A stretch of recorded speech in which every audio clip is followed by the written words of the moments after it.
Primeira carta de Pedro, capítulo 1, dos versos 17 a 20, diz assim: Ora, se invocais como Pai, aquele que sem acepção de pessoas julga segundo as obras de cada um, portai-vos com temor durante o tempo da vossa peregrinação, sabendo que não foi mediante coisas corruptíveis como prata ou ouro que fostes resgatados do vosso fútil procedimento que vossos pais vos legaram, mas pelo precioso sangue, como de cordeiro, sem defeito e sem mácula, o sangue de Cristo, conhecido com efeito antes da fundação do mundo, porém manifestado no fim dos tempos por amor de vós. Incline a sua cabeça, agora é a hora de você orar pela minha vida. Senhor,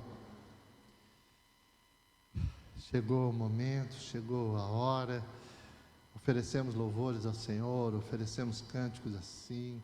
Muitos aqui ofertaram, dizimaram como oferta ao Senhor para a manutenção da Tua obra. Agora precisamos ouvir a Tua voz, e eu quero ser a Tua boca, Pai. Em nome de Jesus, me dê condição, me dê a capacitação. Espírito Santo, vasculhe em mim. O Senhor há de ver que eu sei que quem convence é o Senhor. Não é minha missão convencer, mas é minha missão ser a Tua boca. Que a minha voz chegue ao ouvido natural desse irmão, dessa irmã, mas acima de tudo, que por conta da Tua existência, os ouvidos espirituais dele ou dela possam ouvir, Senhor, de Ti. Em nome de Jesus. Você pode dizer amém? Eu quero trabalhar o tema, a obra da redenção do homem. A obra da redenção do homem. Queridos, eu peço a sua atenção. E eu queria ser lógico. Eu queria fazer algo no começo da mensagem bem lógico. Quem de nós que está finalizando o ano de 2020 poderia imaginar que esse ano foi o que foi? Quem imaginaríamos em final de dezembro que passaríamos um ano como passamos esse? Nós temos irmãos aqui que foram para a UTI, estão sentados entre nós e estiveram na UTI. Temos irmãos aqui que perderam familiares, perderam pai, perderam madrasta que era tido como mãe. Aqui hoje, entre nós. Quem de nós poderia imaginar situações como essa? Eu tenho amigos, companheiro de ministério que está desenganado, os médicos tentam um remédio, tentam outro, já há dias entubado. Quem de nós podia imaginar isso? Quem de nós poderíamos ter... Sabe o que se dá a impressão? Olha para o pastor. Hoje chegamos à conclusão que pouco sabemos da vida, e pouco temos controle, de fato, controle sobre situações. Nós temos muito pouco controle. As pessoas acham que tem, mas não tem. Cadê o controle? Cadê o forte? Cadê o corajoso? Não tem. Na verdade, somos como nuvem que passa, como diz o texto bíblico em Tiago. Quantas pessoas este ano terminaram o ano sem os seus casamentos? Começou casado, terminou descasado. Quantas pessoas que olhavam para os seus filhos e faziam planos, e quando seus filhos cresceram, viu que os seus filhos não foram exatamente o que, ou não corresponderam com os investimentos e com os sonhos que um dia eles teve. Que controle você tem da vida? Me diga. Que controle você tem? Que controle temos? Que controle você tem do emprego que você está? Quem garante que você vai estar o ano que vem? Quem garante que você vai ter a empresa que você tem? Não tem controle. Agora, eu queria fazer uma pergunta à amada igreja, mas eu queria fazer uma pergunta com todo o cuidado mais necessário. Qual é a única certeza que você tem? Você vai morrer.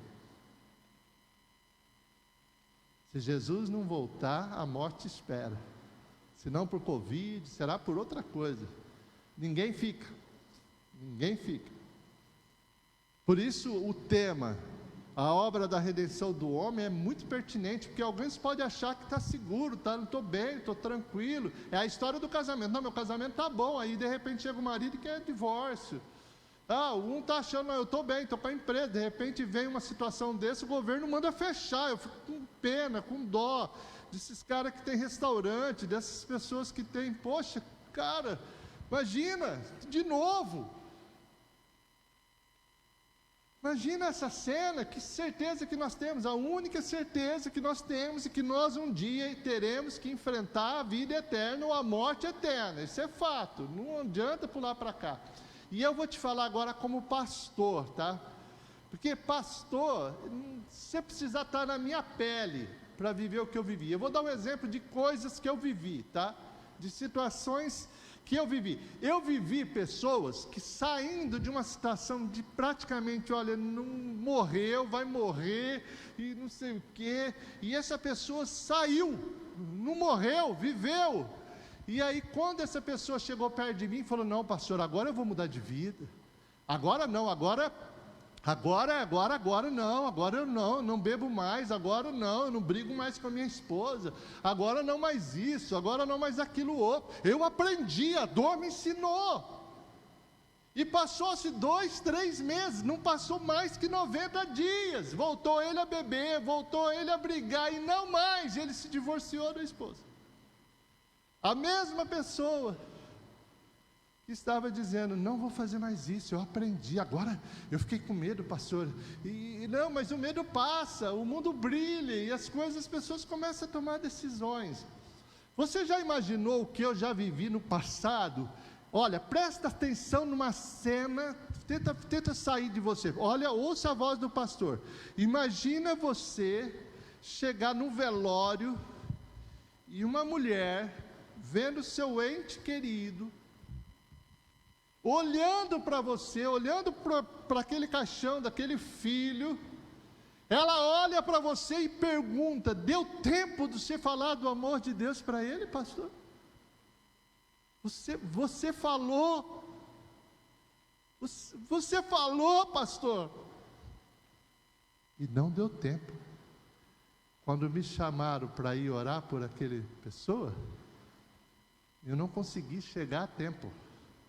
Era UTI, devia horário, eu estava na porta da UTI, e aquela mãe, esperando que eu fosse lá, se a palavra, ela não queria nem mais a vida do filho, ela queria que o filho fosse para o céu, e que eu pude dizer para aquela mãe, o que eu posso te falar? De mim ele não ouviu, Fala, é uma pessoa velha? Não, nova. Você já imaginou? Então você tem que entender a redenção do homem, porque, não adianta falar, não vou pensar. Eu lembro, 2006, um auxiliar que trabalhava com o meu genro, um dia nós fomos falar do amor de Deus para ele.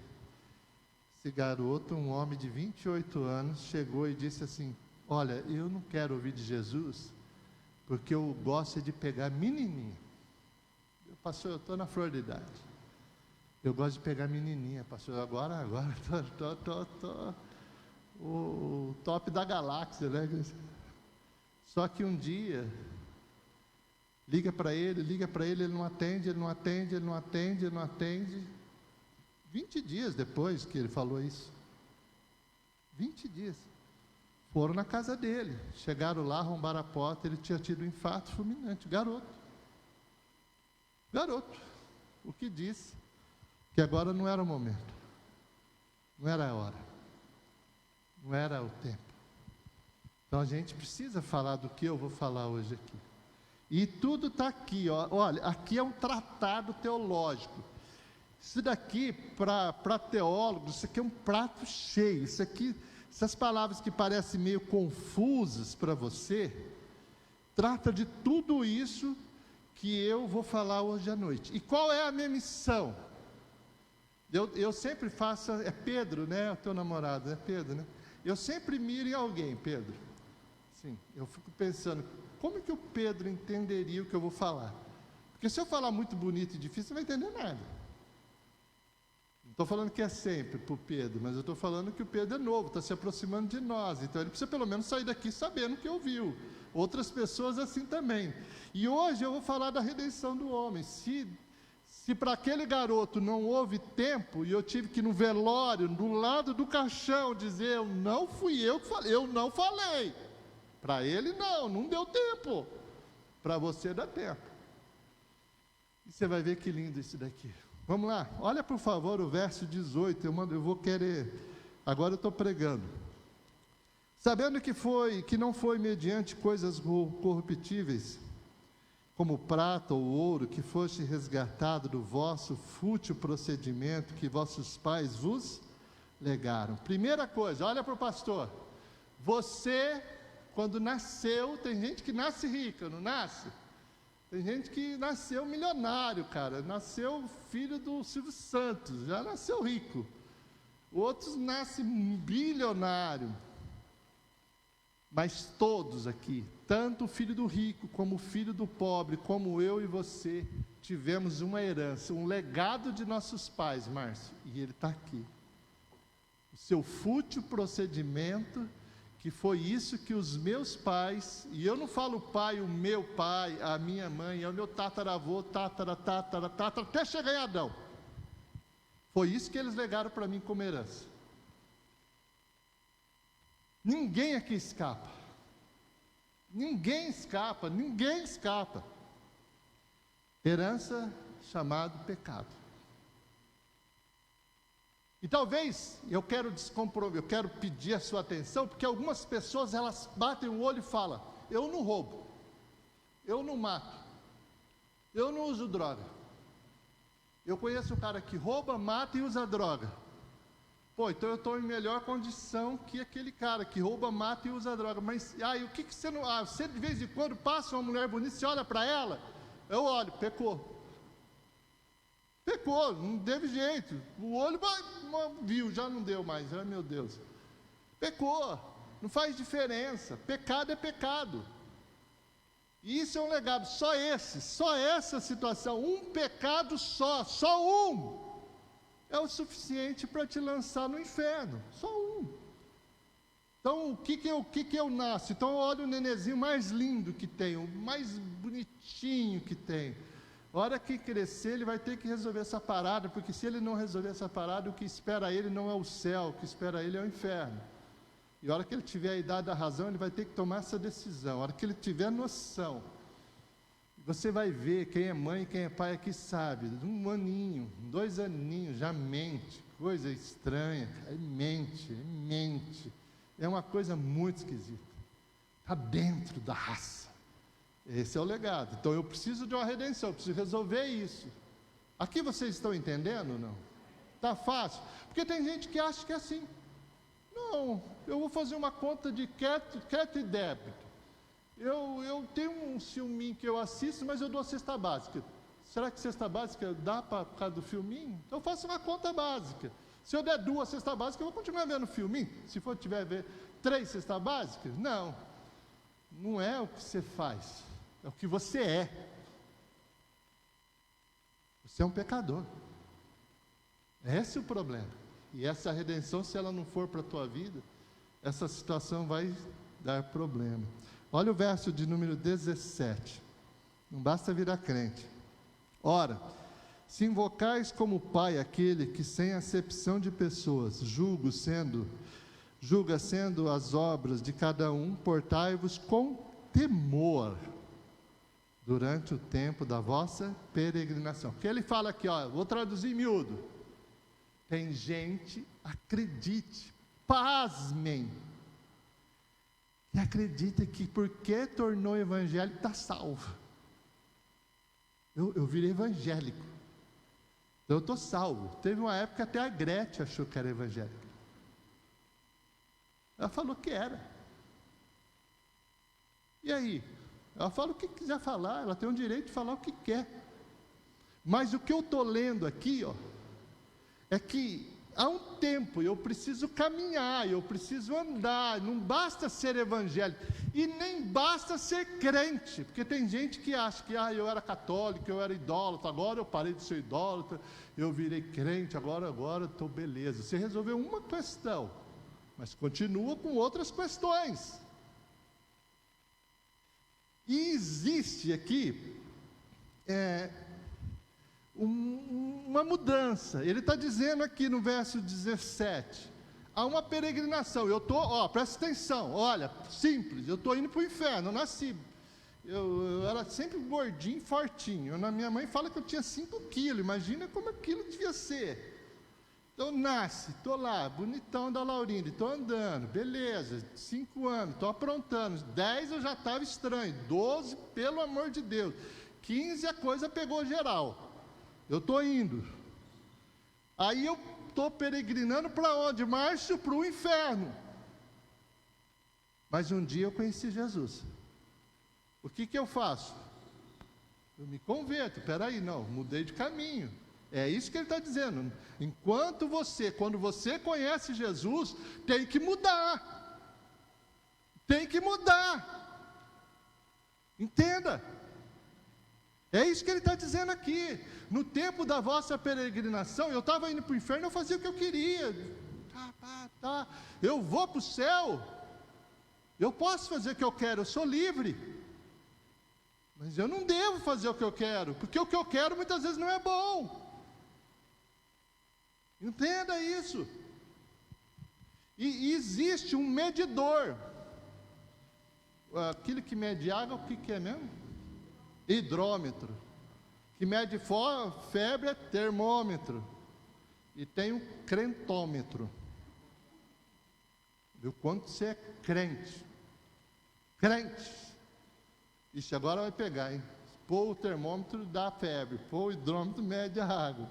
Agora eu vou pôr o crentômetro. Esse aqui eu pus, não estava na minha pregação, mas meu Deus, é verdade.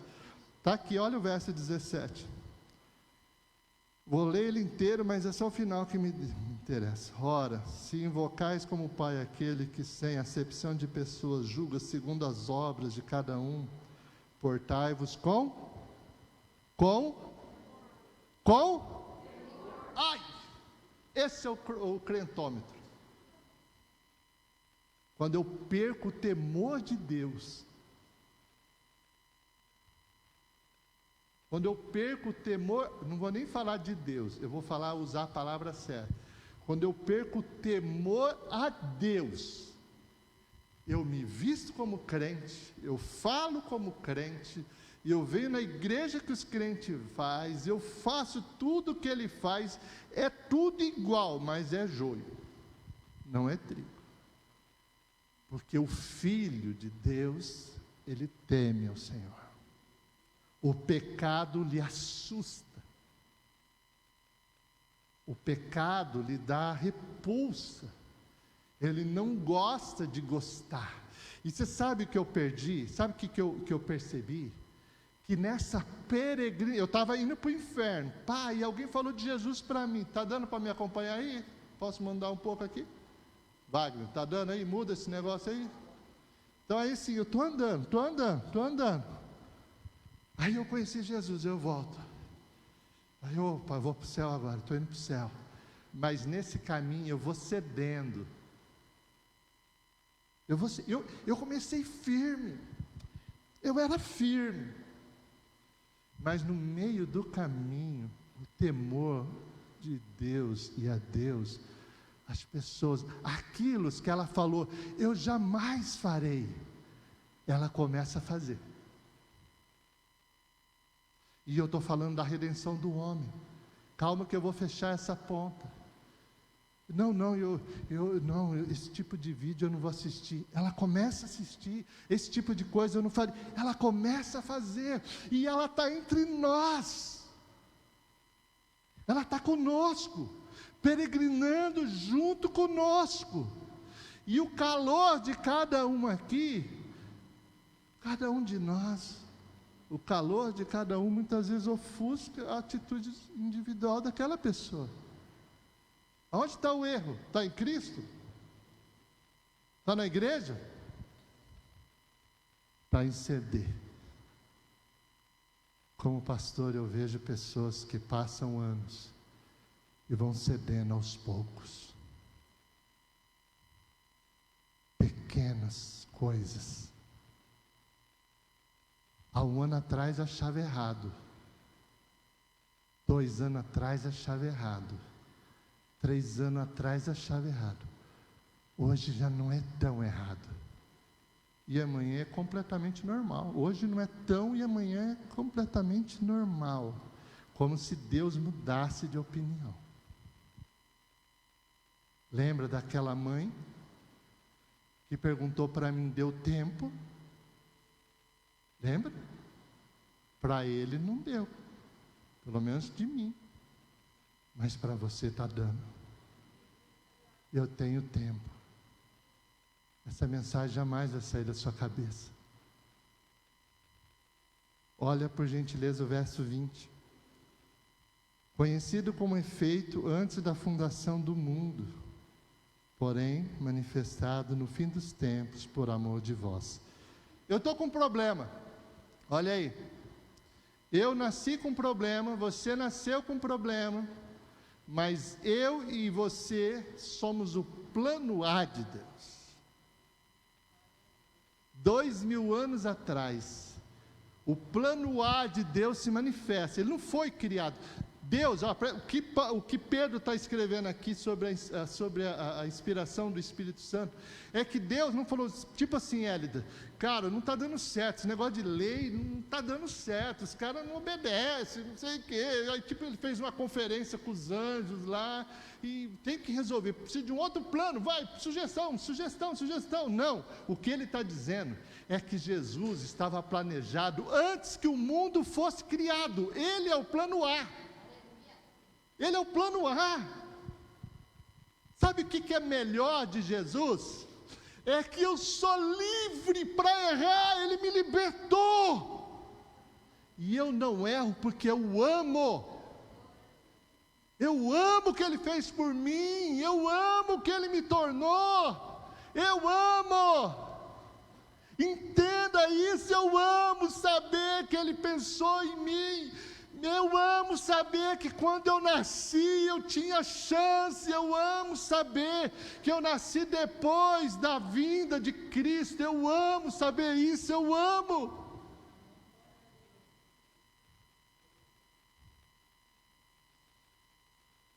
Deus idealizava o Ivair, muito tempo, o Maico, muito tempo. Falou, agora deixa ele nascer, que já já ele é meu. Agora vai o outro, agora vai a Karine, deixa nascer, escolhe ela, põe ela. Pastor Estevão, vai. O que Pedro está dizendo aqui, é que para mim, ser resgatado do meu fútil maneira, aquilo que meus pais me legaram, havia um plano, e o plano era o plano A. Cara, você não consegue enxergar isso, cara. Você não consegue enxergar o quanto você não presta. Está a dúvida disso, cara. Continuando, verso 19 de novo. Mas pelo precioso sangue, como de cordeiro, sem defeito e sem mácula, o sangue de Cristo.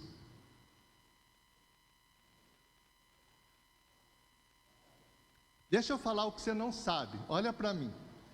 Aqui neste lugar, 60% das pessoas não sabem o que eu vou dizer.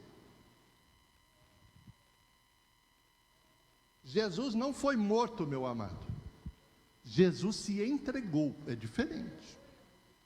João capítulo de número 10, ele diz: eu vou me entregar por vocês, para pagar o preço por vocês. Ninguém tira a minha vida, ninguém tira, o Pai me deu, e um dia eu vou ter ela de volta, e vou fazer isso por amor de vocês.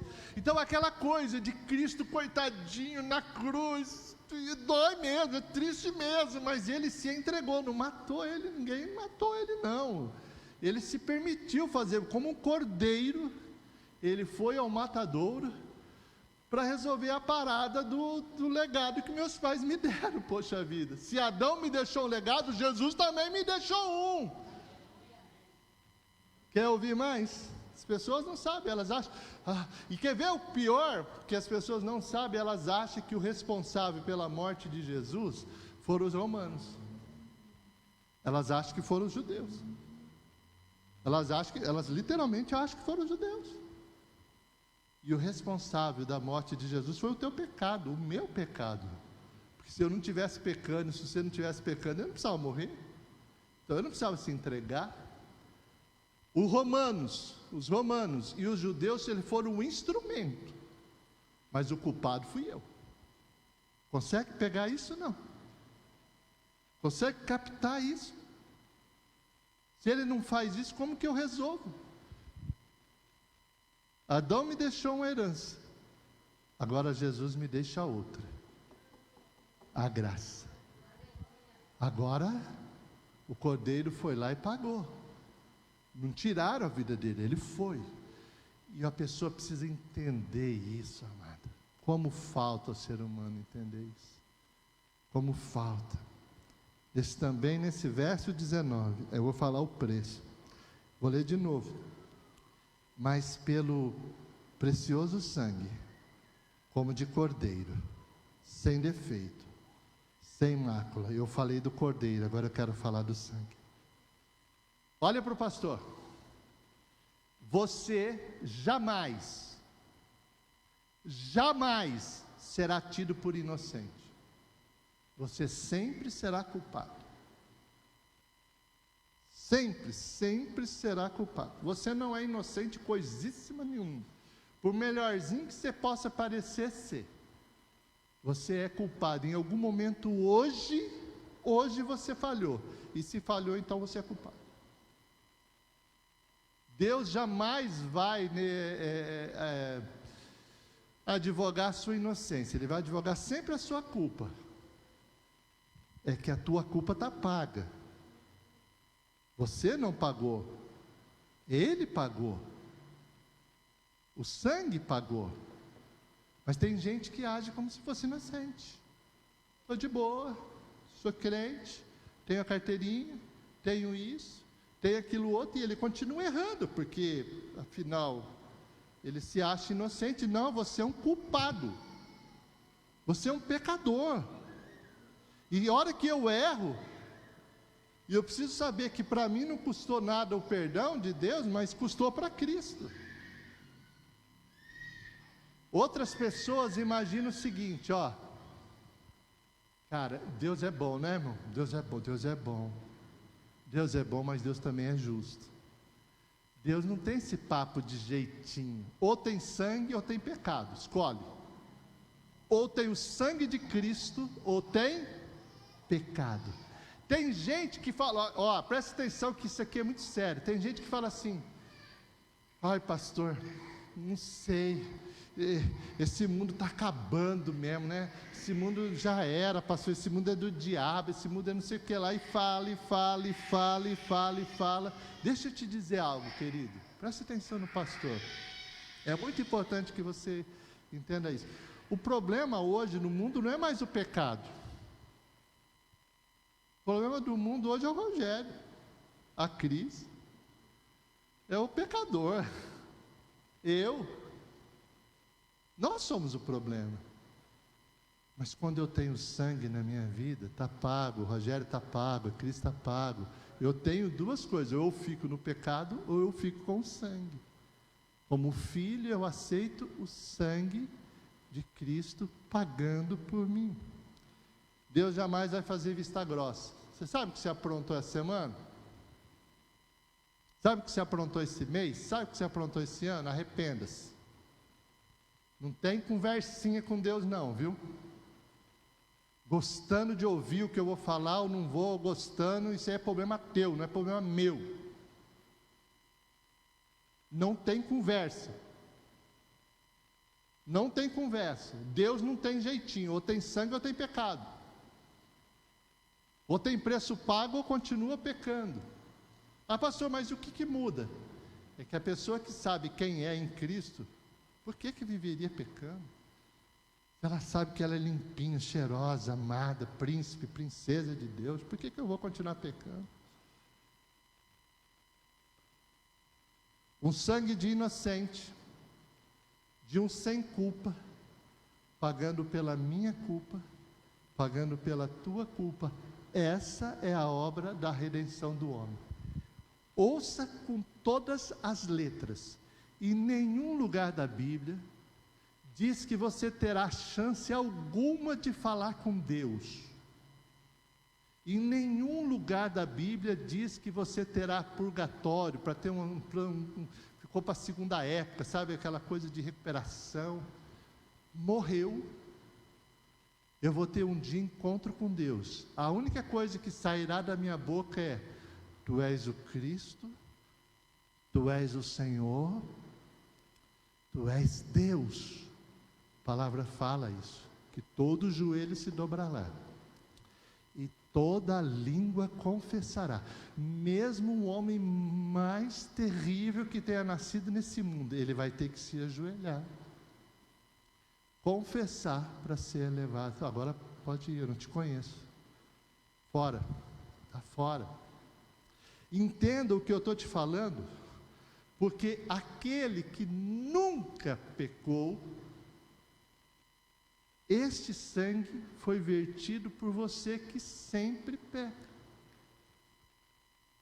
Eu ainda peco, mas eu não preciso viver em pecando, ou viver em pecado. E eu finalizo. Algo que eu ouvi do reverendo Hernandes Dias Lopes. Ele diz o seguinte: não basta eu saber tudo isso,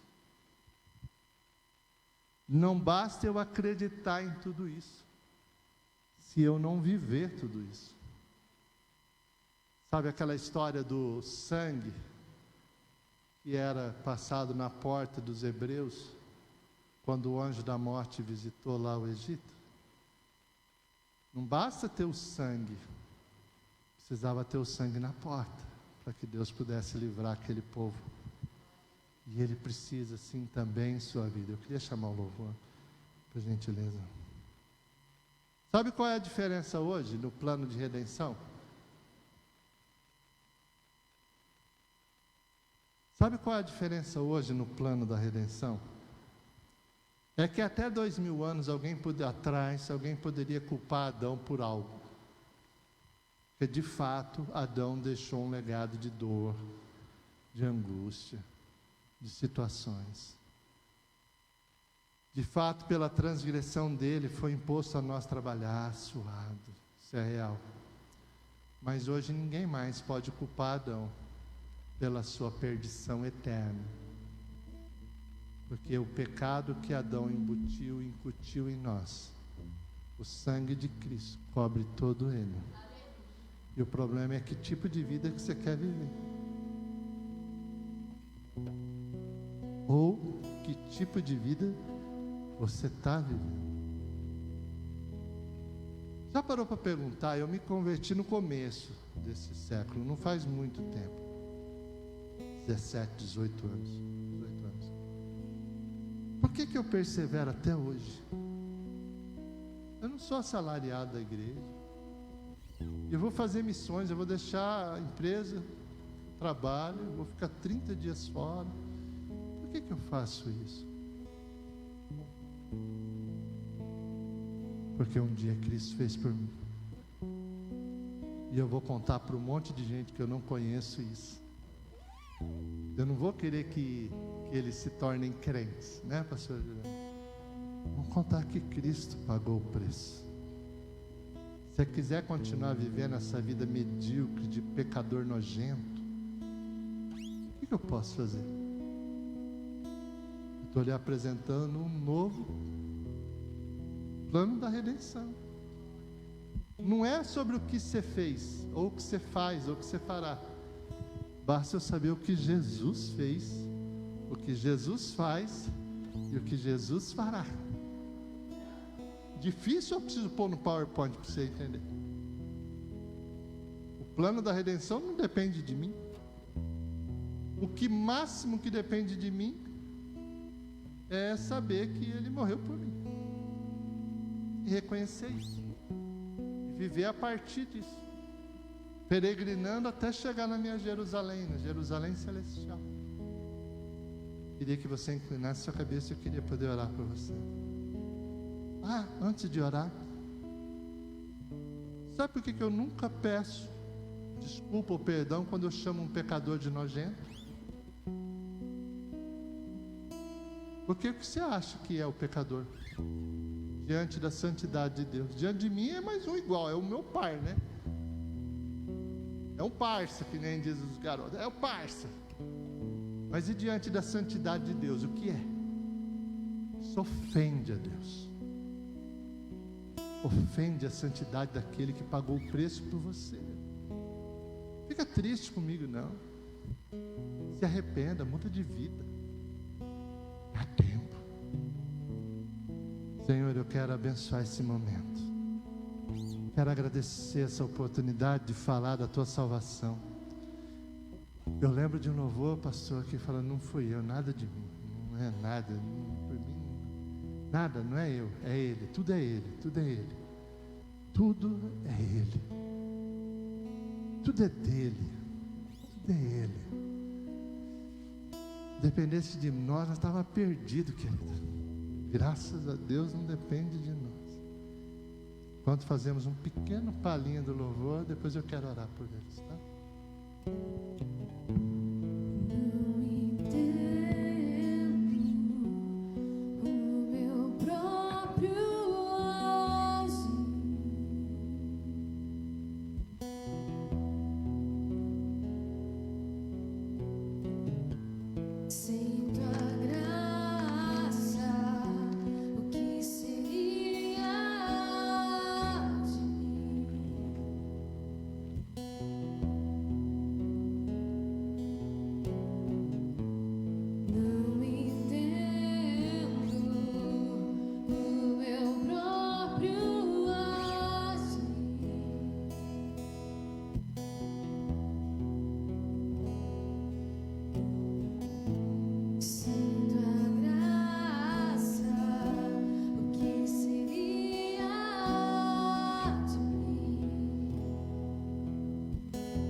Glória a Deus, queridos.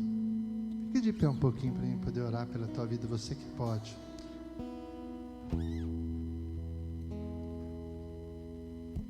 Eu quero sintetizar aquilo que eu falei essa noite com uma pequena frase. Para você entender o que eu preguei, você precisa entender filiação. Quem é o teu Senhor? Há pessoas que acreditam que elas não servem a Deus, mas também não servem ao diabo. eu não sirvo a Deus, mas eu não sirvo o diabo também. Elas praticamente servem-se a si mesmas, suas vontades, aos seus intelectos. Elas acreditam que servir ao diabo é aquela coisa de fazer coisas e religiões estranhas. Elas acreditam que é isso. Mas sabe o que a Bíblia diz? Que há dois senhores. Dois senhores. Ou você serve um, ou você serve a outro. Jesus um dia, com mão forte, te arranca das trevas e te transporta para o reino do Filho do seu amor. É o que diz a palavra. Ele vai com mão forte e paga o preço escrito de dívida que era contra você. Ele diz: está pago. E ele não diz que está pago para Satanás. Não. Ele diz que está pago para o Pai. Ele diz: está consumado. Eu fiz. E aí a palavra diz que ele expira, entrega o Espírito. Ele não pagou o diabo por você. Não, ele pagou foi para Deus. Porque pela inimizade que Adão criou, pela postura que Adão teve, havia uma inimizade entre Deus e o homem. Quando lá 2000 anos atrás, naquela cruz, ele grita: Tetelestai, está pago. O que falta você acreditar?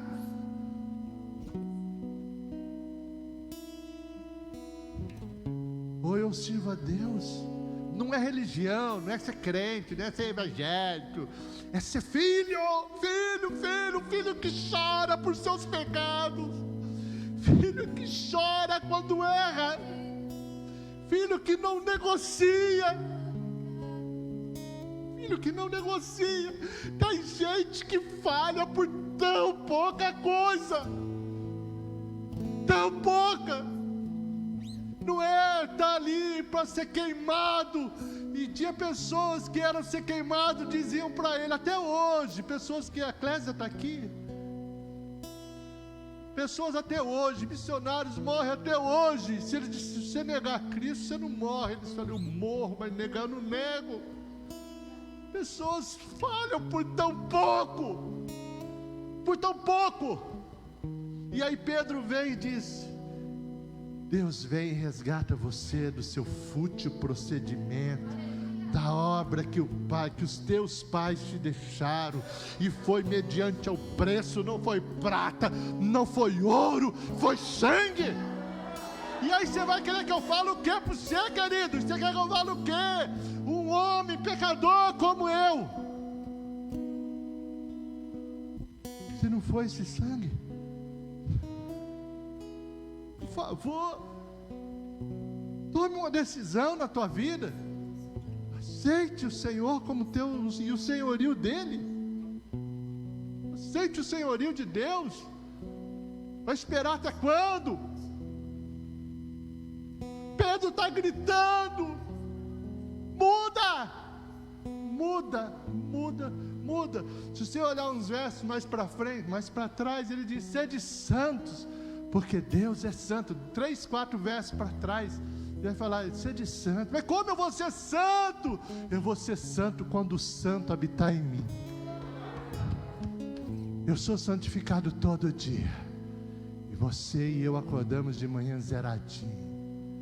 A misericórdia do Senhor se renovou. Só que haverá um dia que a justiça de Deus te encontrará. Aí a misericórdia não resolve. O que resolve é o sangue. Senhor, quero profetizar salvação essa noite. Que seja uma noite de salvação neste lugar. Que o pecador se arrependa. Que a tua igreja se arrependa. Espírito Santo de Deus, como esse louvor foi falado, muda nossas vidas, Senhor. Muda nosso ser, Pai. Muda, em nome de Jesus. Pode dizer amém?